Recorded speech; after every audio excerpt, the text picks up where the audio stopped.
집행 성과가 부족하거나 성과 자체가 크게 나타나지 않거나 이런 걸 기초로 해서 어떻게 국토부에서 추진하는 공공건축물 그린 리모델링 사업이 이권 카르텔 예산일 수 있습니까? 이권 카르텔이 아니라고 말씀드렸는데요.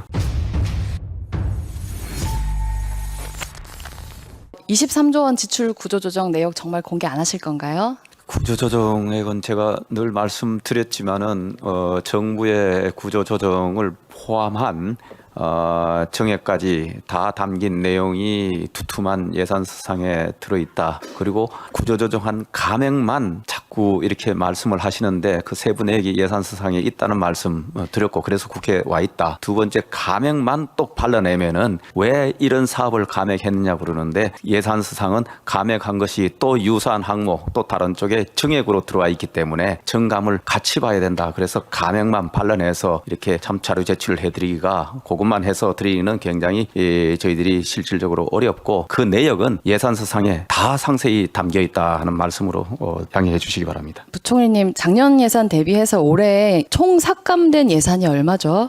저희들이 구조 조정한 것은 약 한 57조입니다. 3조 정도 했고요. 예, 전체 삭감은 네, 57조를 작년 대비 총 삭감하셨고요. 제가 말씀드리는 것은 정부가 말씀처럼 뭐 감액이 있고 증액이 있고 있는데 57조 구조조정이라고 말하지 않고 23조 구조조정이라고 실제로 삭감한 금액 중에서 일부 금액만 떼어서 발표하신 것은 다름 아닌 윤석열 대통령이고 윤석열 정부라는 말씀을 드리고 싶은 겁니다.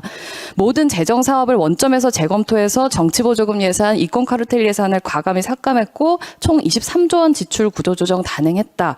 국무회의에서도 말씀하셨고 대통령이 국회 시정연설에서도 거듭 밝히신 내용입니다. 그러니까 정부가 깎은 57조 중에서 정치 보조금과 이권 카르텔 예산을 따로 추산한 것이 그것이 대통령이 국회에 국민께 보고한 것이 23조라고 나와 있기 때문에 정부가 응당 그 정치 보조금은 뭐고 이권 카르텔 예산이 무엇인지에 대해서 소상히 보고해야 된다는 말씀을 드리는 겁니다. 이번 정부 예산에서 삭감된 사업 중에는요, 여성폭력 피해자 지원 예산 항목이 142억 원이 있습니다. 부총리님 생각에는 이게 이 지출구조조정 23억 원에 포함되는 소위 정치보조금이나 이권 카르텔 예산에 해당된다고 생각하십니까? 언급하신 사업 항목 하나를 제가 지금 다 일일이 기억을 못하는데 한 것 중에 하나는 집행 성과가 부족하거나 성과 자체가 크게 나타나지 않거나 이런 걸 기초로 해서 부총리님, 일본은 제가 또 중복 질문드린 취지에 맞게 대답을 해주셨으면 그러니까 좋겠습니다. 개별 사업에 관해서는 리스트를 주셨으면 제가 다 네, 기억하고 저는 상세히 제가 말씀드렸을 자의적인 텐데. 기준으로 예산을 분류해서 말씀을 드리는 것이 아니라 정부의 전체 삭감 예산 중에서 대통령이 23조 원만 일부를 떼서 그것이 정치 보조금이고 이권 카르텔이기 때문에 깎았다고 주장을 하셨기 때문에 과연 그 사업들이 실제로 이권 카르텔 예산이고 정치 보조금 예산인지에 대해서 확인해야 하는 의무가 국회에 있기 때문에 질문을 드리고 있는 겁니다. 다른 사업을 예로 들어보겠습니다. 이번에는 전년 대비 33%가 깎여나간 사업인데요. 국토부의 공공건축물 그린 리모델링 사업입니다. 부총리께서 보시기에는 이게 정치보조금 사업이나 이권 카르텔 예산입니까? 예, 그거는 뭐 집행 상황이나 그리고 성과 평가 등에서 그렇게 유효하지 않다. 그리고 또 국회 등에서 오랫동안 지적된 문제들을 가지고 저희들이 일부 감액하고 조정한 사업들이다. 이렇게 말씀드리겠습니다. 그 말씀은 이권 카르텔이나 정치보조금 사업이 아닌 것으로 그런데 판단된다고 감액이 말씀을 전부 드립니다. 이권 카르텔 이런 항목으로 조정된 것이 아니고 어떤 거는 말씀드린 대로 네, 그 둘 중복, 중에 비효율 대통령이 이런 말씀하신 것들을 잡아낸 23조 겁니다. 지출 구조조정에 해당되는 사업이냐 아니냐 부총리의 견해를 여쭙고 있는 겁니다. 예, 그런 거는 구조조정 대상이 된 겁니다. 어떻게 국토부에서 추진하는 공공건축물 그린 리모델링 사업이 이권 카르텔 예산일 수 있습니까? 이권 카르텔이 아니라고 말씀드렸는데요. 방금 그렇다고 감액한 말씀하셨습니다. 거는 전부 이권 카르텔로 감액한 것이 아니고 네, 그러니까요. 감액을 중복, 했는데 23조를 비효율. 정부가 주머니를 따로 만들어서 국민들에게 자랑을 하셨기 때문에 지금 제가 말씀드린 이 예산은 그 23조에 포함이 되는지 아닌지를 여쭤본 건데 부총리께서는 지금 대답을 계속 빙빙 돌리고 계십니다. 돌리는 게 아니고 정확하게 말씀드리는데요. 그럼 정확하게 이 국토부의 공공건축물 그린 리모델링 사업 예산이 이권 카르텔 혹은 정치 보조금 사업이라고 생각하시는 겁니까? 효과가 떨어지고 집행이 제대로 안 된 사업을 감액을 했다. 제가 이렇게 자꾸 말씀을 드리는데. 네, 그러니까 정확하게 제 질문에 답변을 하고 계시지 않으신 거죠. 다른 말씀 드릴게요. 예산 삭감에는 그에 따라서 직접적으로 영향을 받는 국민들이 존재합니다. 이번 정부 예산안에는 설명 자료에 정말 상찬의 말들이 가득합니다. 미래 대비도 했고 약자 복지도 했고 예산까지 아꼈다고 적혀 있어요. 그런데 정작 무엇을 삭감했는지에 대한 설명이 하나도 없습니다. 대통령부터 나서서 전체 삭감액 57조 중에서 23조가 정치 보조금이고 카르텔 예산이라고 주장하고 있는데 실제로 그런지 아닌지를 따져보기 위해서 국회가 국민을 대신해서 내역을 제출하라고 하면 기재부에서는 아무 대답 없이 딴청만 부립니다. 부총리께서도 제대로 대답을 해주고 계시지 않습니다. 저는 국민들에게 이렇게 보여주고 싶은 것만 보여주고 보여주기 싫은 것은 시침이 딱 되고 감추는 것이 제대로 된 예산 민주주의라고 생각하지 않습니다. 부총리 어떻게 생각하십니까? 저희들 감춘 게 아니고 예산상을 모든 사업을 다 상세히 기술해서 국회에 제출했고 거기에 관해서 제출하셨지만 지금까지 많은 보도도 되고 지출 있고 구조조정 내역 지적도 되고 있고 23조에 평가도 어떤 하고 사업들이 계신 걸로 알고 해당되는지에 대해서는 밝히지 않으셨습니다. 저는 이런 정부의 임의적인 자료 은폐 행위를 더 이상 국회가 용납해서는 안 된다고 생각합니다. 심지어 이 자료는 지난 국감에서 기재위의 위원회 의결 자료임에도 불구하고 받지 못한 자료입니다. 저는 양당 간사님들께서 정부가 이 자료를 계속 제출하지 않을 경우에는 위원회 차원의 특단의 조치를 이제는 하셔야 되는 시기라는 말씀을 강력하게 드립니다. 다른 질문 드리겠습니다. 윤석열 대통령이 지난 11월 2일에 타운홀 미팅에서 재정을 더 늘리면 물가 때문에 또 서민들이 죽는다 이런 말씀을 하셨습니다. 부총리께서도 재정 지출을 늘리면 물가가 오른다는 이런 주장에 동의하십니까? 뭐 당연히 거시적으로 그런 원리가 작동이 되죠. 그 이유가 뭐죠?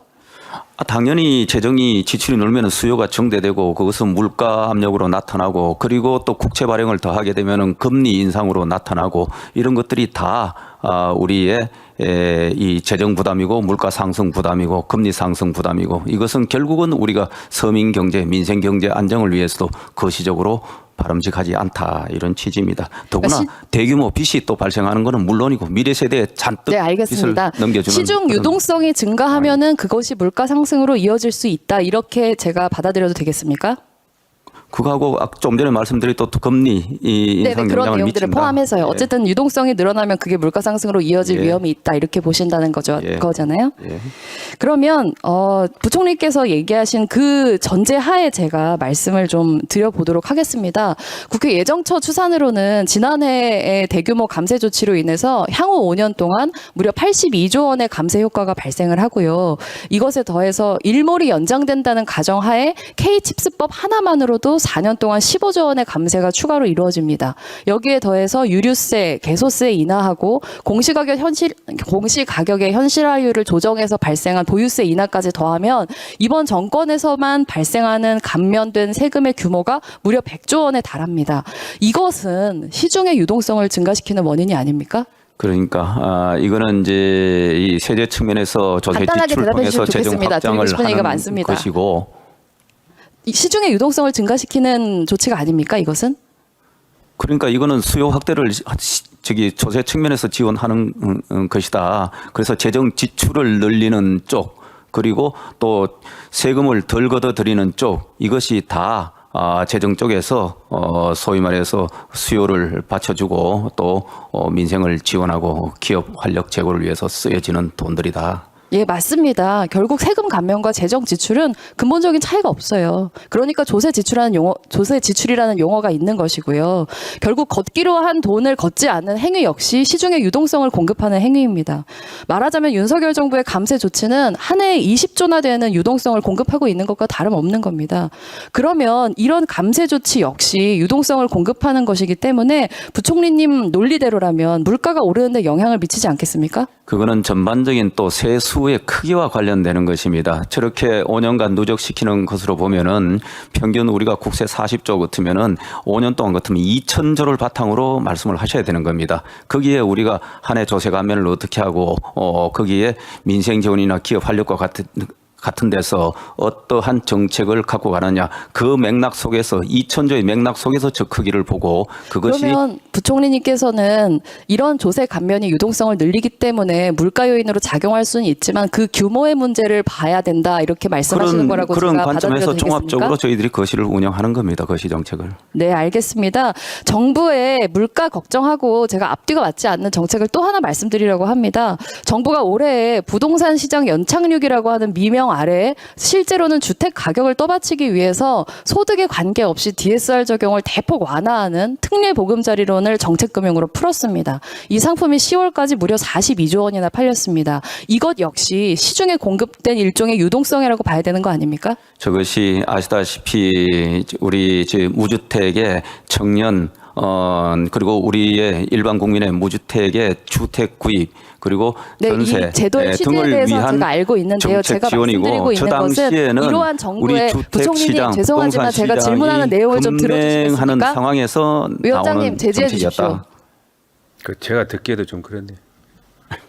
감사합니다. 제가 드리고 싶은 질문이 있어서 그렇습니다. 이 특례보금자리론을 정부가 어떤 취지에서 도입했는지는 인터넷만 검색해도 다 나오는 것이기 때문에요. 물가 관점에서 정부 정책에 일관성이 없다는 점을 지적드리기 위해서 말씀드리는 겁니다. 이거는 결국에는 대출금리가 오르는 요인으로 작용을 하게 되었고 이자를 내는 가계의 입장에서 대출금리 상승은 사실상 물가 상승이나 다름이 없습니다. 근데 부총리께서는 재정 지출은 유동성을 늘리기 때문에 물가를 상승시키게 돼서 안 되지만 감세를 통해서 시중 유동성이 늘어나게 되는 문제에 대해서는 과소평가를 하시고 정부의 정책금융으로 인해서 주택 가격이나 대출 금리가 상승하는 것은 괜찮다 이렇게 보시는 겁니까? 의원님께서는 저 한 상품을 말씀하시는데 그래서 저런 것들이 다 모여서 우리가 이 가계 대출, 가계 부채로 나타나는 것이거든요. 네, 가계 저는 대출은 지금 물가 부담에 대해서 가계 말씀드리는 대출의 겁니다. 총량을 보셔야지 그것이 물가에 영향을 미치는지 아닌지를 보지 한 상품의 이 정가를 가지고 정감을 가지고 전체의 대출 규모, 시중 유동성의 크기를 말씀하시는 게 정확치 않아서 제가 드리는 말씀입니다. 그러면 한 해에 20조씩 감세를 해주고 이렇게 42조 원이나 팔리는 특례 보금자리론을 제공하는 것이 물가 상승에 전혀 영향을 끼치지 않았다고 부총리 생각하시는 겁니까? 전체 가계 대출은 저희들이 이 지난 상반기까지 오히려 절대 금액이 줄 정도로 다른 질문 드릴게요. 윤석열 정부 죄송합니다. 들어서는 그 크기 추가호 전체를 부총리님. 보셔야 된다. 재정 지출에 대해서 부총리님의 물가 영향 판단도 사실 꼭 일관되지만은 않습니다. 작년에 초과세수 59조 원 추경이 물가를 상승시키는 거 아니냐 이런 비판이 있었을 때요. 추경호 부총리께서 스스로 하셨던 말씀이 있습니다. 그 재정 투입은 대부분이 이전 지출이기 때문에 통상적인 정부 지출에 비해서 물가 영향이 약하다 이렇게 말씀하셨거든요. 그러면 만약에 내년도 예산안에 추가 재정 투입을 이전 지출로만 구성한다면 그런 재정 규모 확대에는 동의하십니까? 당연히 재정이 확대되면 물가에 부담을 주는 것이고 또 하나는 또 빚의 크기입니다. 의원님께서도 저는 뭐 일관성이 없는 답변이라고 생각을 합니다. 저는 누구보다도 이 경제 비슷한 정책의 일관성을 지키기 위해서 노력하는 사람입니다.